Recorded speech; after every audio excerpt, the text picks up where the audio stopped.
नमस्कार, स्वागत है आरोग्य भारत के एक और एपिसोड में आप सभी का। आज का एपिसोड काफ़ी खास होने वाला है। आपके साथ मैं हूं गौरव श्रीवास्तव।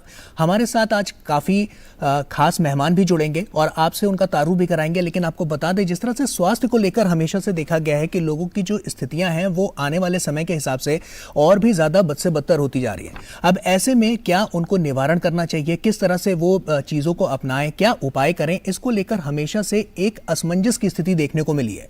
हमारे आज के एपिसोड में हम आपको इन तमाम जो समस्याएं जो लोगों के सामने आती हैं उनसे रूबरू कराएंगे और साथ ही साथ उनका हल क्या है इससे भी हम आपको अवगत कराएंगे कि आने वाले समय के लिए आप क्या कर सकते हैं, किस तरह के स्टेप्स उठा सकते हैं और आने वाले समय में अपने आप को कैसे और ज़्यादा स्वस्थ रख सकते हैं, खुद को स्वस्थ रख सकते हैं, अपने घर वालों को स्वस्थ रख सकते हैं। इसके अलावा जो आपके आसपास के लोग हैं उनको भी किस तरह से आप इसमें स्वस्थ रख सकते हैं। तो तमाम इस मसले पर हम चर्चा करेंगे। हमारे साथ विशेष मेहमान भी हमारे साथ जुड़ेंगे, उनसे आपका तारुफ कराएं और आपको ये भी बता दें, क्योंकि जैसा कि हमने देखा जो दिनचर्याएं हैं आज की वो काफ़ी आजकल ख़राब होती जा रही हैं।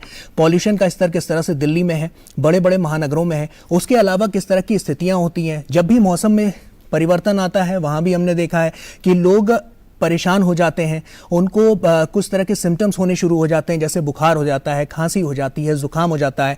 एंटीबायोटिक्स यहाँ पर काफ़ी कारगर हथियार के रूप में तो काम करती है, लेकिन उसमें एक सवाल ये भी जुड़ जाता है कि एंटीबायोटिक्स अगर आपको लेनी है तो कितनी मात्रा में लेनी है, कहाँ तक लेनी है और डॉक्टर से सलाह मशवरा करने के बाद लेनी है या सिर्फ केमिस्ट के पास जाकर लेनी है। तो तमाम ऐसे सवाल हैं जो आज हम आरोग्य भारत के अपने इस स्पेशल एपिसोड में पूछेंगे अपने विशेष मेहमानों से, और उसी से जुड़ी हुई आज की हमारे आरोग्य भारत का जो हमारा आज पूरा एपिसोड होने वाला है। तो चलिए अब आपको बता दें कि हमारे साथ हमारे विशेष मेहमान जुड़ चुके हैं। सबसे पहले उनसे आपका तारुफ करा देते हैं। हमारे साथ डॉक्टर राजीव बहल हमारे साथ जुड़ चुके हैं। सर बहुत स्वागत है आपका। सेक्रेटरी हैं department of health research and DG ICMR। Sir बहुत स्वागत है आपका।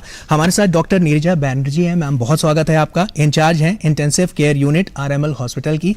और हमारे साथ डॉक्टर अतुल गोयल भी हमारे साथ जुड़ रहे हैं। सर बहुत स्वागत है आपका। डायरेक्टर हैं general of health services MOHFW government of India से। सर आपका भी बहुत स्वागत है।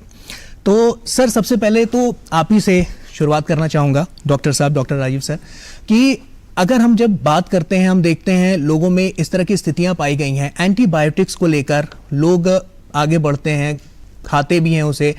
ICMR का क्या स्टैंड है, उन्हें कैसे इसको लेना चाहिए प्रिकॉशनरी, क्योंकि जब हम देखते हैं कि लोगों की जो हेल्थ से जुड़ी समस्याएं हैं और जब मौसम चेंज होता है, हम जब पॉल्यूशन को भी देखते हैं, हम मौसम की भी बात जब करते हैं, तो ऐसे में लोगों का क्या स्टैंड होना चाहिए। क्या डॉक्टर्स के प्रिस्क्रिप्शन पे उन्हें लेनी चाहिए, क्योंकि हमने देखा कि कई बार स्थितियाँ ऐसी खराब हो जाती हैं तो लोग खुद ही बढ़ चढ़कर केमिस्ट से जाकर ये दवाइयाँ ले लेते हैं। क्या कहेंगे सर आप? सबसे पहले आपके प्रश्न का उत्तर ही देंगे कि हमेशा एंटीबायोटिक डॉक्टर की प्रिस्क्रिप्शन पर ही लेना चाहिए जी। अब वो क्यों लेना चाहिए उसके बारे में मैं थोड़ी सी बात आपको जानकारी देना चाहूँगा।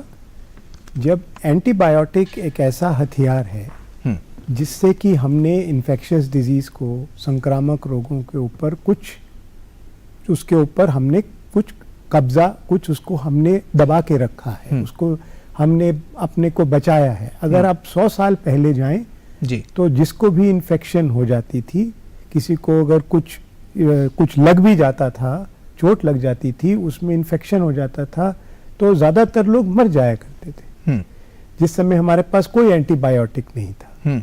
लेकिन जब हमारे पास एंटीबायोटिक हमें मिल गए जी, जब वो डिस्कवर हुए, जब उनकी हमें पहचान हुई, तो हमने सोचा कि हमने सारे संक्रामक रोगों पे, सारे इन्फेक्शंस पे हमने अपना काबू पा लिया। अब हम उस पे जीत हासिल कर ली। लेकिन हम ये भूल गए कि ये जो बैक्टीरिया हैं, ये जो जिस तरह जो एंटीबायोटिक बैक्टीरिया के अगेंस्ट होते हैं जी, ये बैक्टीरिया हमसे कई बिलियन साल पहले से इस विश्व में रह रहे हैं और ये बहुत अडेप्टिव हैं, बहुत वर्सेटाइल हैं और ये कई बहुत मुश्किल सिचुएशंस का सामना कर चुके हैं और जिंदा रह चुके हैं।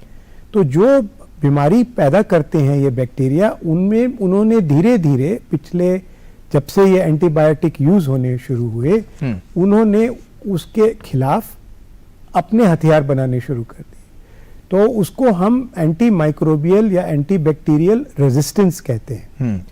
तो ये जो रेजिस्टेंस है, ये इसके मुख्य दो कारणों से ये पैदा होती है। पहला, जब हम बहुत ज्यादा एंटीबायोटिक्स का इस्तेमाल करें एज ए सोसाइटी, अगर हमारी सोसाइटी में बहुत ज्यादा एंटीबायोटिक्स यूज हो, और दूसरा जो उससे भी अहम है, यदि हम गलत चीजों के लिए गलत टाइम पे एंटीबायोटिक का इस्तेमाल करें।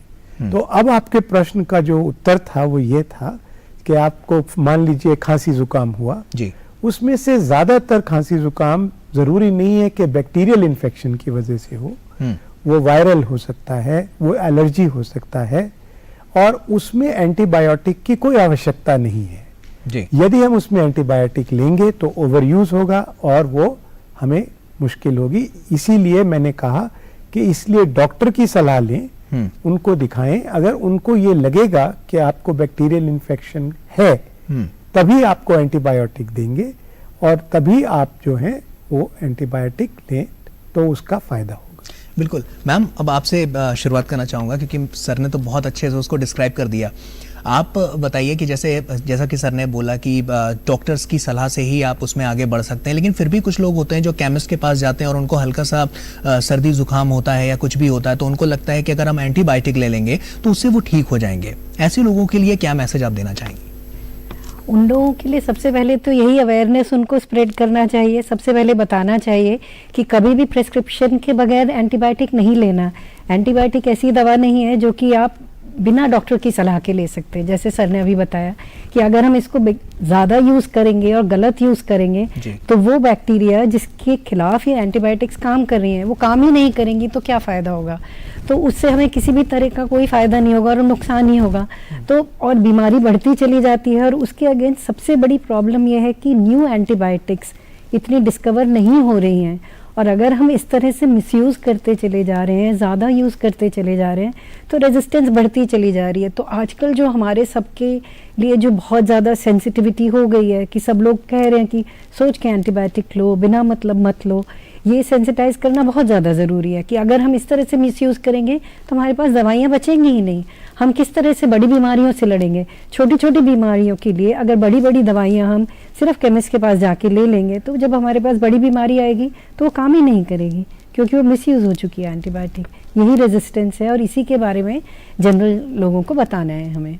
बिल्कुल, हमारे साथ डॉक्टर अतुल गोयल भी हमारे साथ जुड़े हुए हैं। अब सीधे उनका रुख कर लेते हैं। डॉक्टर अतुल जी, आपसे ये समझना चाहूँगा कि जब हम देख रहे हैं कि एंटीबायोटिक्स को लेकर, जैसे डॉक्टर साहब ने भी बताया, मैम ने भी बताया, आपसे भी ये समझना चाहेंगे क्योंकि हम जब जानते हैं कि एंटीबायोटिक्स का जो असर है वो कुछ शरीरों पर ऐसा देखने को मिला है कि समय के साथ कम वर्क करने लगता है, उसके पीछे का क्या रीज़न आपको नज़र आता है और ऐसे लोग क्या करें कि जिसकी वजह से उनको इस तरह की स्थितियों का सामना ना करना पड़े?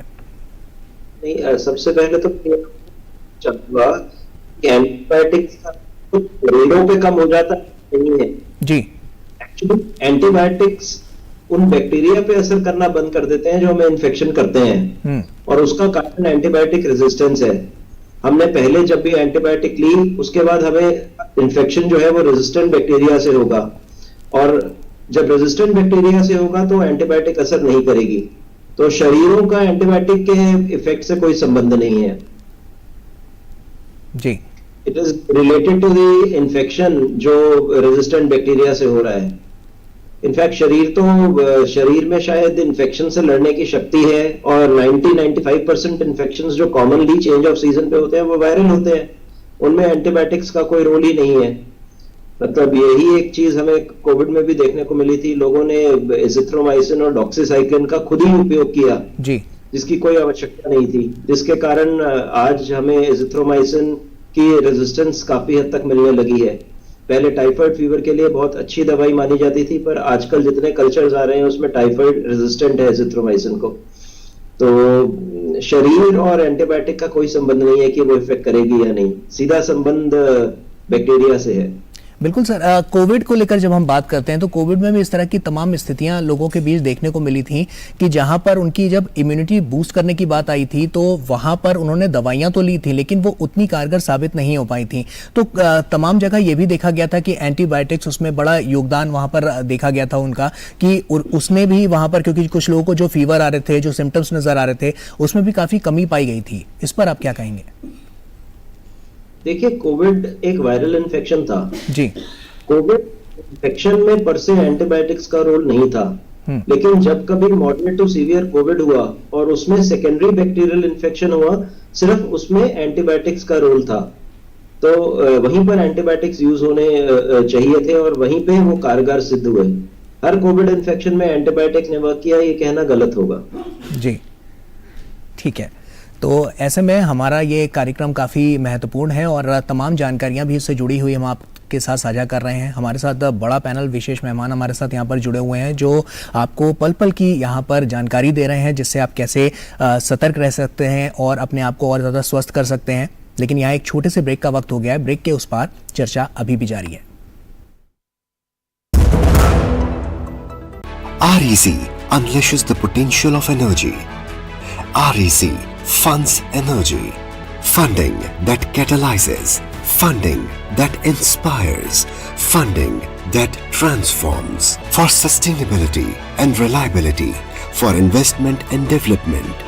Adding value every day in every way. This is what our energy is. This is REC.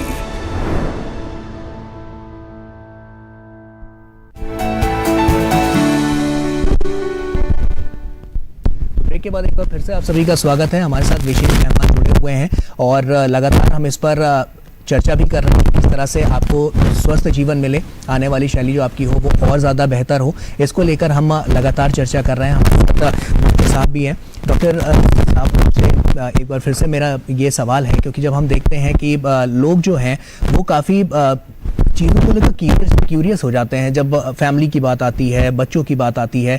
Covid जैसे पैंडेमिक से जब हम निकले, वैक्सीनेशन ने वहाँ पर बहुत बड़ा योगदान अपना निभाया, लेकिन जब दवाइयों की बात आती है तो दवाइयों को लेकर भी तमाम वहाँ पर जो एक पैरामीटर सेट करने की ज़रूरत थी और लोग जिस हिसाब से परेशान होते हुए नज़र आए, तो ऐसे में जो सावधानियां उन्होंने बरती गई हैं और उससे अब निकलकर जब ये आगे बढ़े हैं तो कहीं ना कहीं इस बात को लेकर एक अंदेशा ये भी देखा गया है कि लोगों में जो जीवन में है पहले से ज़्यादा परिवर्तन आया है। पहले लोग इतना सजग नहीं थे, लेकिन कोविड के बाद अब थोड़ा सा अलर्ट मोड पर आकर अब रहने लगे हैं। ये बिल्कुल सही है। आपने देखा कोविड में कि किस तरह से हमारी अपनी सुरक्षा हमारे अपने हाथ में थी, किस तरह लोगों ने मास्क का इस्तेमाल किया, किस तरह से सामाजिक दूरी बनाए रखी, किस तरह से कोविड से बच के रहे, और क्या उन्होंने जब उनको कोविड हुआ तो उन्होंने अपना स्वास्थ्य का पूरा ध्यान रखा, स्वास्थ्य के लिए डॉक्टर से सलाह ली, अगर उनको ज़रूरत पड़ी तो अस्पताल में जाके इलाज कराया। ये सब चीज़ें बहुत आवश्यक हैं हर बीमारी के लिए। जो मैं समझता हूं कि हम कोविड से सीख सकते हैं और लोग, जनता ने बहुत कुछ सीखा है।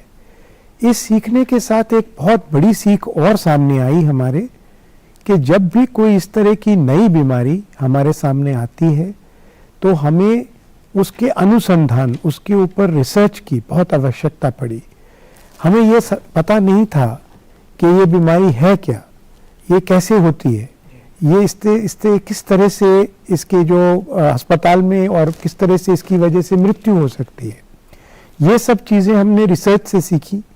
हमने रिसर्च से वैक्सीन भी बनाई, उसको समझा कि वैक्सीन किस तरह की होनी चाहिए और वो किस तरह से हमें सीवियर डिजीज़ से, सीवियर कोविड से बचा सकती है। इसी तरह से बहुत सारी मेडिसिन्स लोगों ने, शुरू में हमें कुछ पता नहीं था कि कौन सी मेडिसिन काम करेगी, कौन सी मेडिसिन काम नहीं करेगी, तो बहुत सारे थियोरेटिकल मॉडल्स पे लोगों ने शुरू में कंसेंसस बेस्ड गाइडलाइंस बनाई, लेकिन धीरे धीरे जब रिसर्च हुई और ट्रायल्स हुए और उसमें हमें पता चला कि ये वाली एंटीबायोटिक या ये वाली दवाई काम करती है, ये नहीं करती है। फॉर एग्जांपल, जब सीवियर कोविड होता है तो हमें पता चला कि उसमें कॉर्टिकोस्टेरॉइड्स का इस्तेमाल से आप उसको सिवेरिटी को रोक सकते हैं। जी। लेकिन हमेशा जिस तरह से होता है मिसयूज भी बहुत हुआ, उससे भी हमें सीखना चाहिए कि यदि आप ज़रूरत से ज़्यादा कॉर्टिकोस्टेरॉइड इस्तेमाल किया या जिनको नहीं ज़रूरत थी उनको दिया तो उनको उसका फायदे की जगह नुकसान हुआ। दवाएं ऐसी ही चीज़ हैं जैसे कि डॉक्टर गोयल ने अभी बताया जी। कि यदि आपके अंदर इन्फेक्शन नहीं है तो वो एंटीबायोटिक आपके लिए बेमानी है, उसका कोई मतलब नहीं है आपके लिए। लेकिन जो आपके अंदर जो बैक्टीरिया जो हार्मफुल नहीं है, जो हमारे दोस्त बैक्टीरिया हैं, वह उनके ऊपर तो असर कर रहा है, उनको अंदर रेजिस्टेंस भी पैदा कर रहा है, रेजिस्टेंस जीन्स पैदा कर रहा है, जो कि फिर बीमारी वाले कीटाणुओं के साथ एक्सचेंज हो सकती है। तो इस प्रकार से अगर जनता जागरूक रहे कि जो भी बीमारी है उसका वही इलाज किया जाए जो कि साइंस से, रिसर्च से, मेडिकल साइंस ने सीखा है और उसी को ही इस्तेमाल किया जाए, तभी उसका फायदा है। बिल्कुल, डॉक्टर ने ये काफ़ी महत्वपूर्ण बातें हम लोग के साथ लगातार वो साझा कर रहे हैं। ऐसे में आपके मन में भी अगर कोई सवाल है तो आप हमें फ़ोन कर सकते हैं। आप अपना फ़ोन उठाइए और ये नंबर जो फ्लैश हो रहा है उसको आप डायल कीजिए 011-230-9752। इस नंबर पर आप हमें कॉल कर सकते हैं और जो भी आपके मन में सवाल है, आपकी सेहत से जुड़ी हुई, आपके बच्चों की सेहत से जुड़ी हुई, वो आप जो नंबर हम फ्लैश कर रहे हैं, इस नंबर को देखकर आप इस नंबर पर आप कॉल कर सकते हैं और वो सवाल पूछ सकते हैं, क्योंकि आज विशेष पैनल हमारे साथ है और ऐसे में जो आपके सवाल हैं वो काफ़ी महत्वपूर्ण हो सकते हैं आपके लिए, आपके परिवार के लोगों के लिए। तो ऐसे में हम अब सीधे मैम का रुख करते हैं। मैम, जैसा कि लोग हैं वो उनके मन में तमाम बातें चलती हैं अपने हेल्थ से रिलेटेड, अपने बच्चों की हेल्थ से रिलेटेड, अपने आसपास के लोग जो रहते हैं उनको भी देख के कई बार चिंतित हो जाते हैं। जैसा कि हमने कई बार देखा कि कुछ कोविड के पेशेंट्स ऐसे थे जिनको कोविड नहीं हुआ, उन्होंने सारी सावधानियां बरती, लेकिन आसपास के जो लोग थे उनको देखकर कहीं ना कहीं उनके मन में इस बात को लेकर बड़ी डर की भावना थी। जैसे मैं अपना ही जिक्र करूं तो मैं भी उनमें से एक रहा हूं। तो ऐसे में उस वक्त यही लगता था कि जैसे ही हल्का सा कुछ होना शुरू होता था तो कोई ना कोई मेडिसिन ले लेते थे कि फीवर ना हो या कोल्ड ना हो या इस तरह की स्थितियां ना हो। और वो जो एक उस वक्त दिमाग में ये जो चीज आई वो आज के समय तक भी कई लोगों के दिमाग में स्थिर है, वो बैठी हुई है कि कहीं ऐसा तो नहीं कि कोविड का लक्षण हो या ऐसा तो नहीं कि इससे कोविड मेरे अंदर भी आ जाए या दूसरों में भी फैले। तो वो जो स्थितियां हैं उसमें लोगों ने तमाम तरह की दवाइयां ली। तो ऐसे में आपसे ये समझना चाहूंगा कि ऐसे लोगों को किस तरह से इससे बचना चाहिए और किस तरह से अपनी चीजों को और ज्यादा दुरुस्त करना चाहिए जिससे वो अपना और अपने लोगों का ख्याल रख पाए। बेसिकली यही है कि इसमें अवेयरनेस, हर किसी चीज से डर नहीं जाना हमेशा, क्योंकि इतनी सारी इंफॉर्मेशन मीडिया में आती है और उसका वर्स्ट आउटलुक नहीं देखना कि अच्छा अगर ये नहीं करेंगे तो पता नहीं हमें भी कोविड ना हो जाए, हमें सिवियर टाइप कोविड ना हो जाए या हम एडमिट होके हमें फिर उसके बाद बिल्कुल वर्स्ट रिजल्ट नहीं निकले। ये हमें नहीं सोचना है कि तो उसके लिए शुरू से ही दवाई ले लें, इसका कोई फायदा नहीं। तो जो इन्फॉर्मेशन दी जा रही है आजकल मीडिया में, इतनी इन्फॉर्मेशन अवेलेबल है, हमारे पास टीवी में है, मोबाइल पर है, बहुत एक्सेस है इन्फॉर्मेशन की, लेकिन उसको किस तरह से अपने लिए इस्तेमाल करना है वो बहुत ज़रूरी है। हर चीज़ आप उसे अपने आप यूज़ करना शुरू कर दें, ये बहुत गलत है। लोगों से जब अगर वो मेडिकली प्रिस्क्राइब चीज़ है तो हमेशा डॉक्टर के पास जाके ही पूछना है। इन्फॉर्मेशन को प्रॉपर सोर्स से आ रही है वो भी जानना बहुत ज़रूरी है। इतनी सारी इन्फॉर्मेशन है, 10 तरह की इन्फॉर्मेशन, आप सारी इन्फॉर्मेशन तो अपने पास नहीं ले सकते।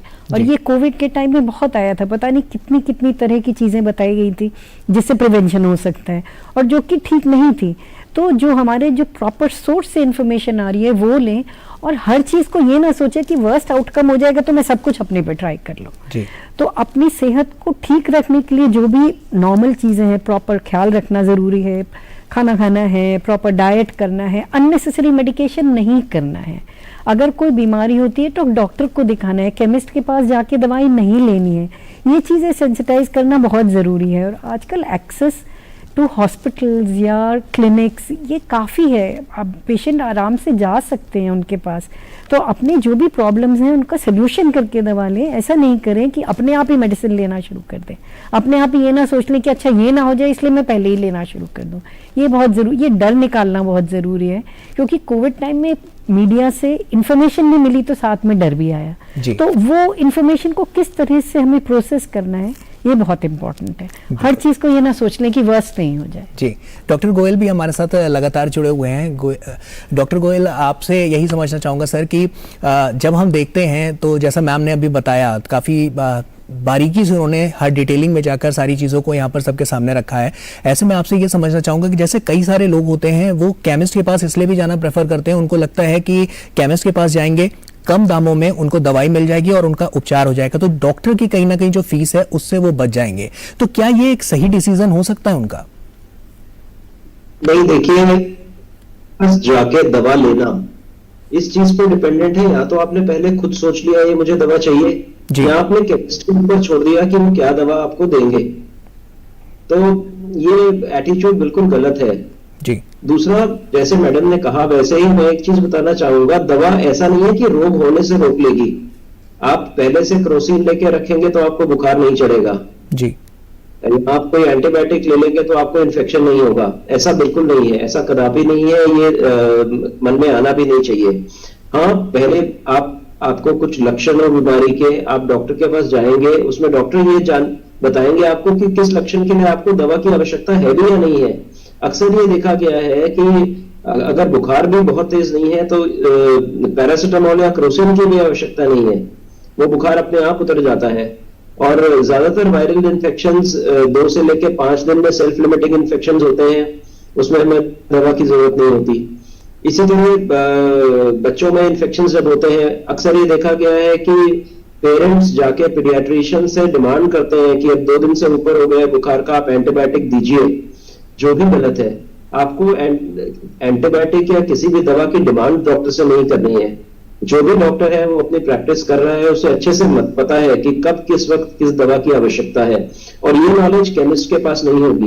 केमिस्ट आपको अपने यूज से दवाइयां देगा, और वो दवाइयां इसका भी ख्याल रखिए कि हर दवाई के साइड इफेक्ट्स होते हैं, और बहुत से साइड इफेक्ट्स बहुत सीरियस भी हो सकते हैं जी। वो सीरियस साइड इफेक्ट किस व्यक्ति को कब होगा इसको प्रिडिक्ट करना बहुत मुश्किल है, बहुत ही कठिन है।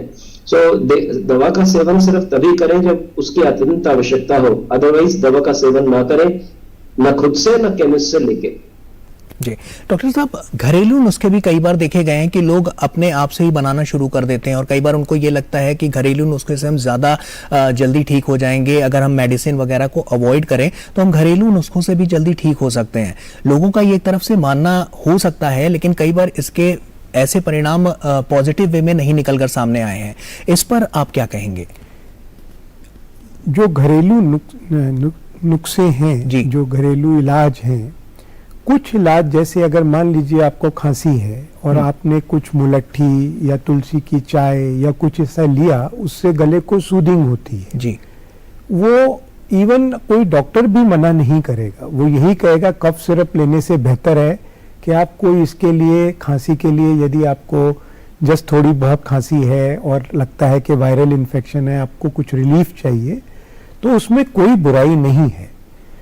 लेकिन ये चीज में एक चीज का ध्यान रखना है, जब ऐसे सिम्टम्स हों जिसकी वजह से आपको लगे कि आप ज्यादा बीमार हो रहे हैं, बुखार बहुत तेज हो रहा है, खांसी के साथ बहुत ज्यादा खांसी, बहुत ज्यादा बलगम, सांस चढ़ रहा है, सांस लेने में मुश्किल हो रही है, तो वो निमोनिया हो सकता है। उसमें अब अगर आप घर बैठ के घरेलू दवाइयां ही लेते रहेंगे तो वो सही नहीं होगा। तो जो ये घरेलू इलाज हैं, वह ज्यादातर हमने कई 100 सालों से लोग घर में लेते आए हैं छोटी मोटी चीजों के लिए, उसमें ज्यादातर में कोई बुराई नहीं होती। लेकिन उसकी बुराई सिर्फ ये होती है कि फिर लोग उसको सोचते हैं कि ये रामबाण है, इससे सब कुछ ठीक हो सकता है। जब एक तरफ की बात डॉक्टर गोयल ने कही कि, और डॉक्टर नीरजा ने भी कही कि ये जो लोग आपको जब जरूरत नहीं है तो दवाई ना लें, उसका उल्टा ये होता है कि जब जरूरत हो तो डॉक्टर को अवश्य दिखाएं, और अगर डॉक्टर कहे कि ये दवाई लेनी है तो उसको अवश्य लें।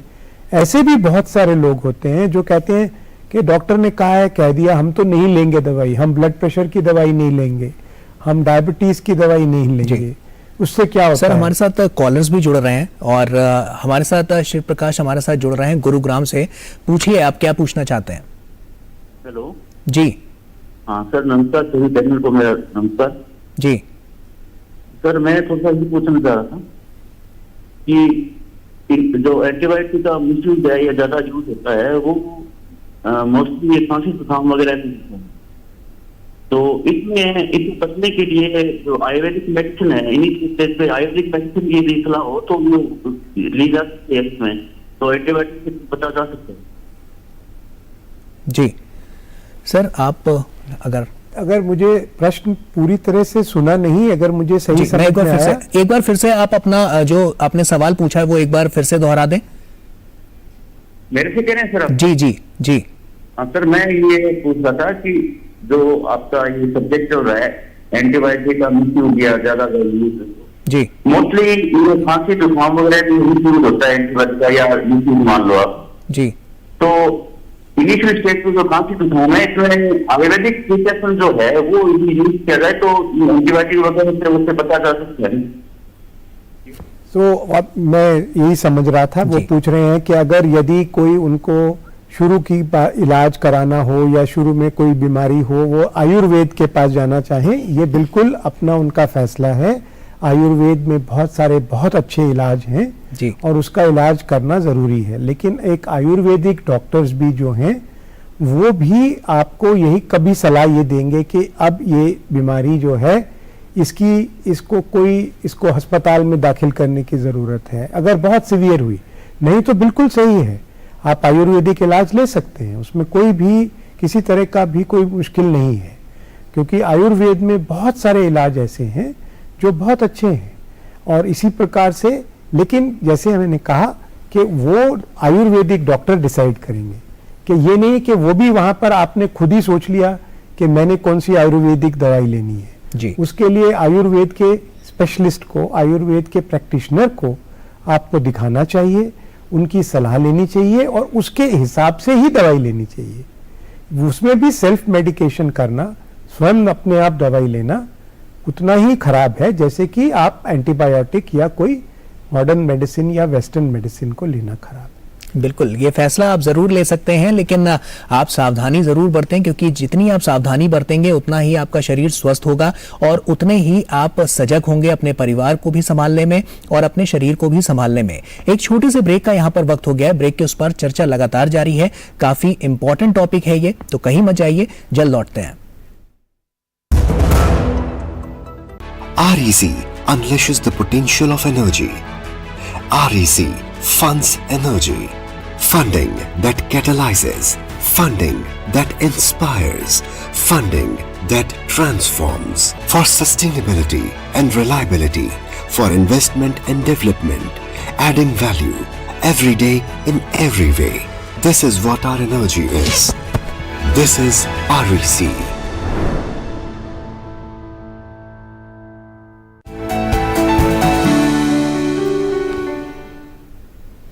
तो ब्रेक के बाद एक बार फिर से आप सभी का स्वागत है। तो काफी इंपॉर्टेंट टॉपिक पर आज हम चर्चा कर रहे हैं। हमारे साथ काफी विशेष मेहमान भी हमारे साथ यहाँ पर जुड़े हुए हैं, जो लगातार आपके सवालों का जवाब भी दे रहे हैं और आपको बता रहे हैं कि आपका जो जीवन है वो कैसे और ज्यादा स्वस्थ हो सकता है, आप अपने आप को कैसे और ज्यादा बेहतर बना सकते हैं, अपना और अपनों का ख्याल रख सकते हैं। हमारे साथ डॉक्टर अतुल गोयल हमारे साथ लगातार जुड़े हुए हैं। सर, अब आपका ही रुख करना चाहूंगा। जैसा कि अभी कॉलर जुड़े तो उन्होंने जो बात रखी, डॉक्टर साहब ने बहुत अच्छी तरीके से और बारीकी से उन्होंने समझाया। तो ऐसे में जब हम होम्योपैथी का रुख करते हैं, हम जब आयुर्वेदिक का रुख करते हैं, तो ये अपना एक चॉइस हो सकती है कि हमें किस उसमें जाना है। लेकिन जब हम एंटीबायोटिक की बात करते हैं और यहाँ पर हमने देखा है तमाम जगह पर इन्फेक्शन होने के चांसेस काफी बढ़ जाते हैं, तो वो उन इन्फेक्शन से लड़ने में कितना कारगर साबित होता है और किस तरह से लोग इसमें अपना बचाव कर सकते हैं? देखिए, जैसे प्रारंभ से ही कि अधिकतर इन्फेक्शंस जो है वो वायरल होते हैं जी। तो उनमें एंटीबायोटिक्स का रूल नहीं है, लेकिन कहीं ना कहीं कुछ परसेंटेज ऑफ पेशेंट्स, 5 से 7% पेशेंट्स में एंटीबायोटिक की आवश्यकता पड़ सकती है। अच्छा, ये कोई डॉक्टर ही आपको बता पाएगा कि कब उस एंटीबायोटिक की आवश्यकता है, या तो अपने क्लिनिकल असेसमेंट के बाद या कुछ जांच पड़ताल करने के बाद। तो अगर वो एंटीबायोटिक वो जांच करने के बाद या डॉक्टर की सलाह से लिया जाएगा तो अच्छा रहेगा। जहां तक सिस्टम ऑफ मेडिकेशन की खराब बात है, जैसे डॉक्टर बहल ने बोला, ना आयुर्वेदिक खराब है, ना होम्योपैथिक खराब है, ना यूनानी खराब है, बहुत सारे सिस्टम्स हमारे यहाँ यूज होते हैं। सो उन सबके पास तब जाके अपना इलाज करा सकते हैं। लेकिन मैं उन प्रैक्टिशनर से भी को भी सलाह देना चाहूंगा कि जहां उनको लगे कि एंटीबायोटिक को यूज करने की आवश्यकता है, वो पेशेंट को एक एलोपैथिक फिजिशियन के पास रेफर करें स्वेच्छा से, और पेशेंट को ये जानकारी दें कि अब आपको शायद किसी एलोपैथिक डॉक्टर के पास जाने की आवश्यकता है, अगर आपको लगता है कि हमारी दवा से बीमारी के ऊपर असर नहीं हो रहा। कहीं हद तक ये बहुत आवश्यक है, पेशेंट के लिए भी और बाकी प्रैक्टिशनर्स ऑफ मेडिसिन के लिए भी। बिल्कुल मैम, आपका रुख करना चाहूंगा और आपसे यही समझना चाहूंगा कि हम जैसे बात कर रहे थे, सर ने भी बहुत अच्छा मतलब समझाया लोगों को, और लोगों तक ये मैसेज भी पहुंच रहा है, लगातार कॉलर्स भी हमारे साथ जुड़ रहे हैं। और तो जब हम एंटीबायोटिक्स की लगातार जो हम बात कर रहे हैं, एंटीबायोटिक्स में हमने कई बार देखा है कि लोग जिस तरह से इंजेक्शन लेते हैं, उसमें भी कई बार इस तरह का होता है कि एंटीबायोटिक्स के इंजेक्शन भी वो लेते हैं क्योंकि उनको लगता है कि उससे थोड़ा सा जल्दी राहत मिलेगी। तो इस पर आप क्या कहेंगी? एंटीबायोटिक का इंजेक्शन अगर बिना किसी डॉक्टर की सलाह के ले रहे हैं और अपने आप घर में किसी जान पहचान के कोई सो कॉल्ड कंपाउंडर से लगवा रहे हैं, वो तो बहुत ही गलत है। बिकॉज ये दवाई सीधा आपके शरीर में डायरेक्ट जाके बहुत जल्दी असर करती है, तो ये जितना फ़ायदा करती है उतना ही जल्दी आपका नुकसान भी कर सकती है। तो इस एंटीबायोटिक की अगर आपको ज़रूरत नहीं थी और अगर आपने इंजेक्शन लगवा लिया तो आप अपना बहुत नुकसान कर सकते हैं। तो इंजेक्शन, एंटीबायोटिक इंजेक्शन तो बिल्कुल ही बिना डॉक्टर की सलाह के नहीं लगवाना है। ओरल भी जैसे नहीं लेना है, तो ये तो बहुत ज़्यादा आपको जल्दी नुकसान कर सकता है। हम भी ट्रीटमेंट में भी जब भी स्टार्ट होता है, हमेशा ज़्यादातर दवाइयाँ पहले ओरल दी जाती हैं, फिर उसके बाद इंजेक्टेबल फॉर्म में दी जाती हैं, जो कि जब डिजीज़ की सिवियरिटी ज़्यादा होती है या कोई disease oral type of treatment पे रिस्पॉन्ड नहीं करती, तो इंजेक्शन लगवाना अपने आप तो बहुत ही गलत है। वो तो कभी बिल्कुल करना ही नहीं है। जैसे ओरल नहीं करना, ये तो बिल्कुल हम किसी को कभी कह ही नहीं सकते करने का, इससे तो आपको बहुत ज़्यादा नुकसान हो सकता है। तो इंजेक्शन तो हमेशा हॉस्पिटल बेस्ड, इंस्टीट्यूशन बेस्ड, ऐसी जगहों पर ही कराए जा सकते हैं। पूरी सलाह के बाद ही कराना है, कभी बिल्कुल अपने आप करना ही नहीं है, इसमें बहुत नुकसान हो सकता है। मैम, एक कॉलर भी हमारे साथ जुड़ रहे हैं, आसिफ हमारे साथ दिल्ली से जुड़ रहे हैं। जी, स्वागत है आपका, और पूछिए क्या पूछना चाहते हैं आप? जी सर, नमस्कार। नमस्कार सर, मुझे पिछले करीब 1.5 महीने से खांसी हो रही है, तो उसके लिए मैं एंटीबायोटिक्स वगैरह ले रहा था जी, जैसे कैलमविड ले रहा था, ऑगमेंटिन भी ली मैंने ली थी। इसके अलावा सर मैं मोल्टेरेंसी क्रीम ले रहा हूँ एलर्जी की जो है जी, लेकिन मेरी खांसी ठीक नहीं हो पा रही, काफी 1 महीना हो नहीं गया। तो आपने किसी डॉक्टर से कंसल्ट करके ये एंटीबायोटिक्स ली थी? जी, डॉक्टर से कंसल्ट करके खाई थी, लेकिन जो एंटीबायोटिक्स का कोई बेनिफिट नहीं हो रहा, खांसी ठीक ही नहीं हो रही। जी मैम, आप इसमें भी बात यही आती है कि आपको फाइनली जो भी डॉक्टर देख रहे हैं, अगर आपका किसी कारण से रिस्पॉन्स नहीं आ रहा है, तो हो सकता है फर्दर आपको किसी या तो इन्वेस्टिगेशन की ज़रूरत है, या शायद ये एंटीबायोटिक की ज़रूरत नहीं थी, या आपकी कोई एलर्जिक टाइप की खांसी है। ये कहना बहुत मुश्किल है। मेरे को सिर्फ आपका ये सिम्टम सुनने के बाद मैं कहूँ कि आप ये एंटीबायोटिक ठीक ले रहे हैं, नहीं ले रहे। आपके जो ट्रीटिंग डॉक्टर हैं वही फर्दर आपके ऊपर वर्कअप करेंगे, अगर कोई और फर्दर जांच करानी है वो करेंगे, कारण पता लगाएंगे, तभी आपका इलाज हो सकता है। यहाँ पर ऐसे कह पाना कि आपका ट्रीटमेंट ठीक हो रहा है, गलत हो रहा है, आपने एंटीबायोटिक ज़्यादा ले ली हैं, शायद उसकी ज़रूरत भी नहीं थी, हो सकता है एलर्जिक या वायरल ही थी जो कुछ टाइम बाद अपने आप ख़त्म हो जाती, या अगर सिवियर है तो उन्हें उसके बाद फर्दर और जांच करनी चाहिए। जो डॉक्टर जो आपको देख रहे हैं तो वो वही बता पाएंगे कि आपका डिजीज़ किस स्टेज में है और फर्दर और कुछ करना है या सेल्फ लिमिटिंग होना चाहिए, तो ये अपने आप ही ख़त्म हो जाएगा। बिल्कुल डॉक्टर, आपसे अब ये समझना चाहूँगा कि जैसा कि हमने अभी कॉलर जुड़ा, मैम ने बहुत ही अच्छी तरीके से उसको समझाया भी, और मुझे लगता है कि उम्मीद भी मैं कर सकता हूँ कि कॉलर तक ये वाली बात भी बहुत अच्छे से पहुंची होगी और उनको समझ में भी नहीं आया होगा कि अब वो किस तरह से आगे अपने डॉक्टर्स को दिखा सकते हैं या जो भी उनके डॉक्टर हैं उनसे किस तरह से वो कंसल्ट कर सकते हैं। डॉक्टर साहब, आपसे समझना चाहूँगा कि जब हम आईसीएमआर, क्योंकि हम उसकी बात करते हैं, काफ़ी कुछ आईसीएमआर पे सब कुछ निर्भर करता है।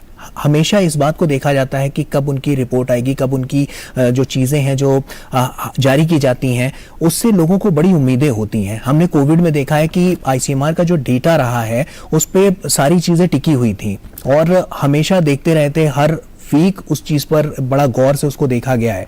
तो ऐसे में जब इस तरह की कोई स्थितियां आती हैं जहां हम एंटीबायोटिक्स की बात करते हैं, हम ऐसे लोगों की बात करते हैं जो अपने आप से दवाइयां ले रहे हैं या डॉक्टर के प्रिस्क्रिप्शंस पे जा रहे हैं, आईसीएमआर के जब हम रोल की बात करते हैं वहां पर क्या आप देखते हैं?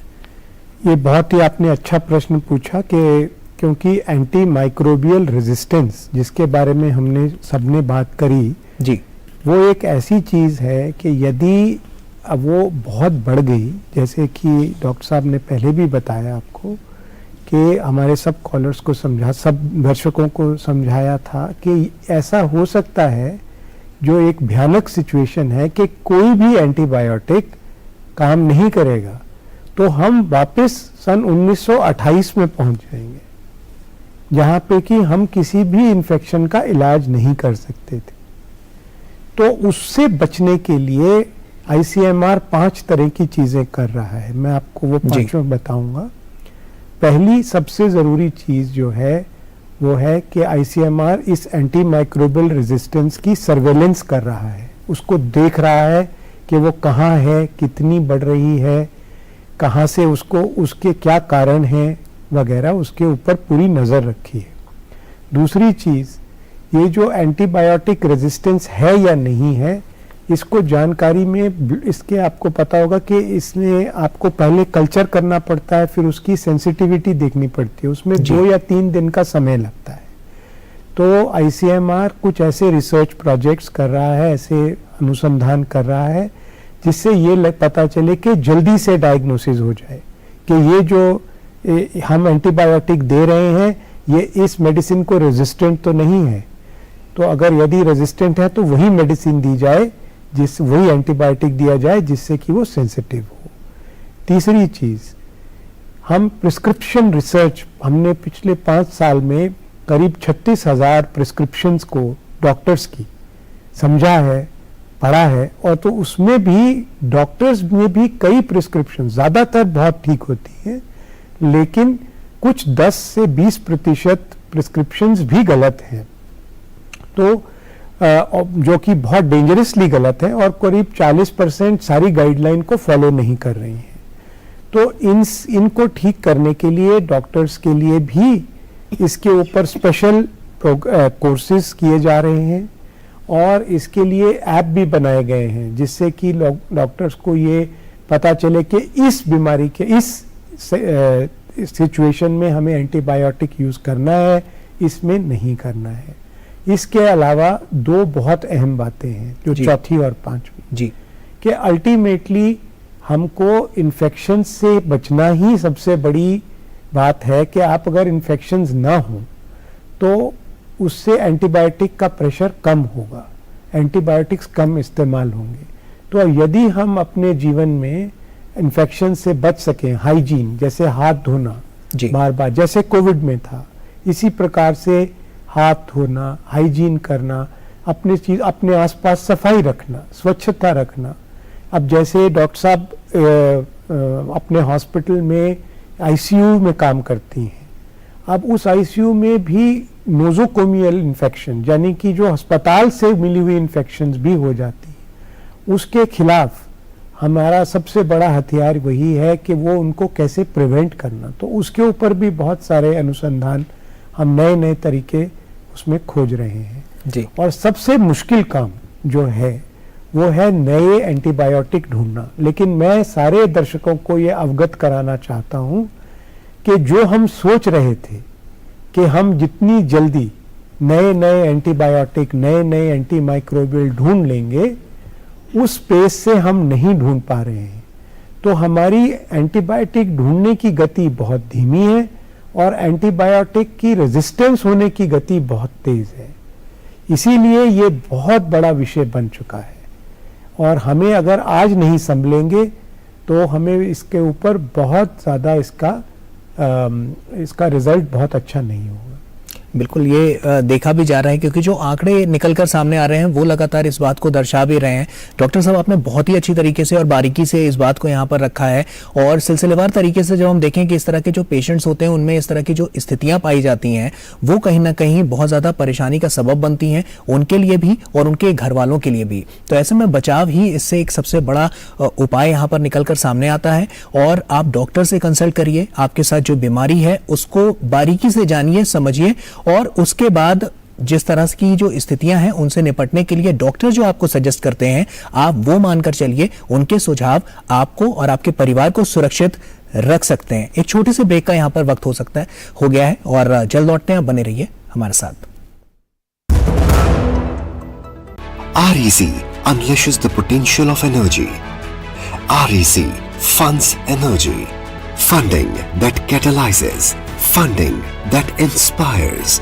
Funding that transforms. For sustainability and reliability. For investment and development. Adding value every day in every way. This is what our energy is. This is REC.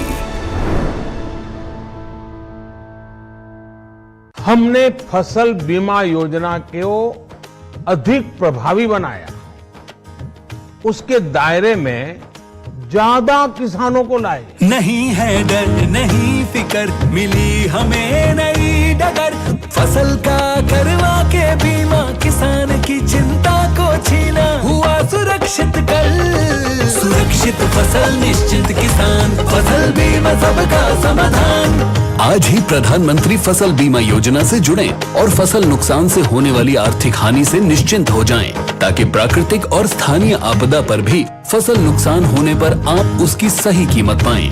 प्रधानमंत्री फसल बीमा से जुड़ने के लिए आज ही नजदीकी कृषि कार्यालय, सहकारी समिति, बैंक शाखा, अधिकृत बीमा कंपनी या जन सेवा केंद्र में जाएं, क्योंकि सुरक्षित फसल निश्चिंत किसान, फसल बीमा सबका समाधान। कृषि एवं किसान कल्याण मंत्रालय, भारत सरकार। तो ब्रेक के बाद एक बार फिर से आप सभी का स्वागत है। ब्रेक पर जाने से पहले हम लगातार चर्चा कर रहे थे कि किस तरह से एंटीबायोटिक्स आपके लिए घातक साबित हो सकती हैं, इसलिए डॉक्टर्स के प्रिस्क्रिप्शंस पर ही आगे बढ़ें। और इसी पर जो हमारे साथ विशेष मेहमान जुड़े हुए हैं उनसे हम लगातार इस बारे में चर्चा कर रहे थे। हमारे साथ कॉलर्स भी जुड़े, उन्होंने भी तमाम अपने सवाल पूछे, लेकिन आपके मन में भी अगर कोई सवाल है तो आप वो पूछ सकते हैं। लेकिन ऐसे में मैम, अब क्योंकि समय भी धीरे धीरे, घड़ी की सुइयां भी बहुत तेजी से आगे बढ़ रही हैं, ऐसे में जल्दी जल्दी आपसे संक्षेप में जानना चाहूंगा कि इस तरह से आप क्या मैसेज देना चाहेंगी हमारी जनता को जो इस तरह की थोड़ी सी लापरवाही करती हैं और आगे चल के वो बहुत बड़ी घातक साबित होती हैं। उनके लिए सबसे बड़ा मैसेज यही है कि अपने आप मेडिसिन नहीं लेंगे, केमिस्ट के पास जाके भी मेडिसिन नहीं लेंगे, एंटीबायोटिक ऐसे ही किसी भी बीमारी के लिए नहीं ले लेंगे, डॉक्टर के पास प्रॉपर जाके अगर वो कहते हैं तभी लेंगे। और जैसे कहा कि डॉक्टर को इंसिस्ट नहीं करेंगे कि मेरी ये बीमारी ठीक नहीं हो रही है, हफ्ता हो गया, आप मुझे एंटीबायोटिक दें, अगर ज़रूरत है सिर्फ तब ले, और सेल्फ मेडिकेट प्लीज़ नहीं करेंगे। ये बहुत ज़्यादा ज़रूरी है। And prevention is better than cure. अपना ख्याल, हैंड हाइजीन, ये सारी चीज़ें ज़रूर ख्याल रखें, तो इन सब चीज़ों से इन्फेक्शन आपका प्रिवेंट बहुत हो सकता है। और अपना न्यूट्रिशन। डॉक्टर गोयल भी हमारे साथ जुड़े हुए हैं। सर, आपका क्या मैसेज है जनता के लिए? मेरा मैसेज, मैं जो पिछले में आगे जाता हूँ जी। आसिफ जी ने पूछा था कि मुझे खांसी है पिछले 1 महीने से और मैं कई एंटीबायोटिक खा चुका हूँ। खांसी सिर्फ एक लक्षण है। आमतौर पे देखा गया है कि लोग लक्षणों का इलाज शुरू कर देते हैं। लक्षण बीमारी का लक्षण है, बीमारी का डायग्नोसिस करने की कोशिश करनी चाहिए। खांसी अनेक बीमारियों का जैसे लक्षण हो सकता है जी। तो लक्षणों का इलाज ना करके बीमारी का इलाज करें, लेकिन बीमारी का इलाज बिना डॉक्टर की सलाह के ना करें।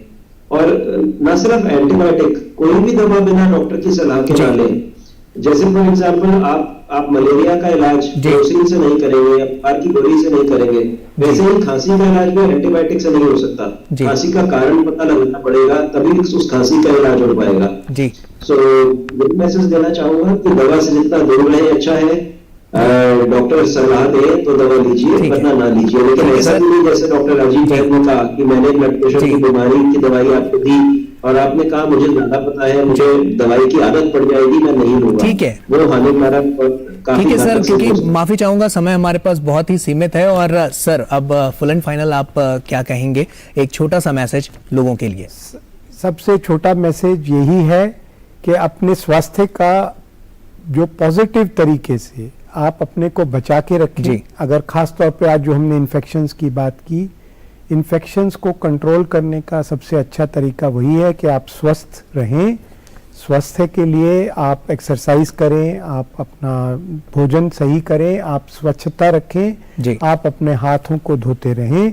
और यदि आपको कोई बीमारी हो, यदि आपको, तो किसी भी प्रैक्टिशनर से, जैसे हमने कहा, चाहे वो डॉक्टर हैं, चाहे वो आयुर्वेदिक हैं, उनसे इलाज ले ठीक। और अपने आप अपना इलाज कृपया मत करें। Thank you sir, thank you ma'am, और थैंक यू गोयल सर आपका भी जुड़ने के लिए, और ये जो तमाम यहाँ पर आपने जो जानकारियाँ दर्शकों के साथ साझा की हैं उसके लिए बहुत बहुत शुक्रिया हमारे सभी मेहमानों का। और आप देखते रहिए, क्योंकि आरोग्य भारत जो कि हमारा स्पेशल प्रोग्राम है, अगले हफ्ते हम फिर हाजिर होंगे एक नए टॉपिक के साथ। तब तक अपना ख्याल रखिए, स्वस्थ रहिए, मस्त रहिए, सतर्क रहिए और अपना और अपने लोगों का बहुत ख्याल रखिए। नमस्कार।